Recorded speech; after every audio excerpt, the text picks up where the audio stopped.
ભાવનગરના બગદાણામાં સેવક નવનીતભાઈ પર થયેલા હુમલાનો મામલો.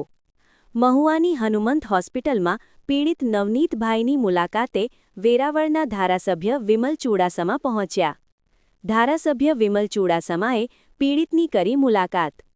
નવનીતભાઈને જ્યાં સુધી સંપૂર્ણ ન્યાય નહીં મળે ત્યાં સુધી સાથે છીએ. સોમવારે તમામ ધારાસભ્ય ગૃહપ્રધાનને મળવાના છીએ. ગુનેગાર કોઈપણ જ્ઞાતિના હોય સજા થવી જોઈએ અને કોઈપણ સાથે અન્યાય થતો હોય તેને ન્યાય અપાવવા હર હંમેશ સાથે રહેવાના છીએ. વિમલ ચુડાસમા. રિપોર્ટર અમીન પાયક, મહુવા. મારું નામ વિમલ ચુડાસમા છે. નેવું સોમનાથના ધારાસભ્ય તરીકે સેવા આપું છું. ત્યારે આજે મહુવા મુકામે જે નવનીતભાઈ ઉપર અંદાજિત 3 દિવસ પહેલાં જે હુમલો થયેલો હતો અને નવનીતભાઈને ઉપર ખૂબ ઘણા લોકો દ્વારા આક્રમક રીતે હુમલો કરવામાં આવેલો હતો અને નવનીતભાઈને ખૂબ પગમાં, હાથમાં અને સંપૂર્ણ શરીરમાં ઈજાઓ થઈ છે અને એમને પોલીસ તંત્રને ફરિયાદ લખાવેલી હતી, પણ પોલીસ દ્વારા સાચી ફરિયાદ ન લખવામાં આવેલી અને સાચા આરોપીને ન પકડવામાં આવેલો.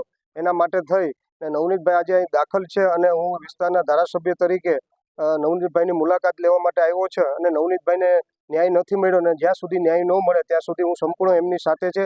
અમે સંપૂર્ણ ધારાસભ્ય સોમવારે ગૃહપ્રધાનને મળવા જવાના છે અને જ્યાં સુધી નવનીતભાઈને ન્યાય ન મળે ત્યાં સુધી હંમેશા માટે નવનીતભાઈની સાથે રહીશ. કારણ કે હંમેશા કોઈ પણ ગુનેગાર હોય, જે પણ જ્ઞાતિનો હોય, એ અમારી જ્ઞાતિનો હોય કે કોઈ પણ જ્ઞાતિનો ગુનેગાર હોય, એનો કોઈ ધર્મ ન હોય અને ગુનેગાર હંમેશા ગુનાની પ્રવૃત્તિ સાથે જ જોડાયેલા હોય છે. એટલે ગુનેગારનું કોઈ ધર્મ ન હોય ને કોઈ જ્ઞાતિ નહીં હોતી હોય છે. એટલે ગુનેગાર હોય છે અને જે પણ જ્ઞાતિનો ગુનેગાર હોય, હંમેશા ગુનેગાર ગુનો કરતો હોય ત્યારે જેની ઉપર અન્યાય થતો હોય, મેં જેને ન્યાય માટે થઈને જેની ઉપર અન્યાય થતો હોય એને ન્યાય મળે એની સાથે હું હંમેશા માટે રહ્યો છે અને રહેવાનું છું.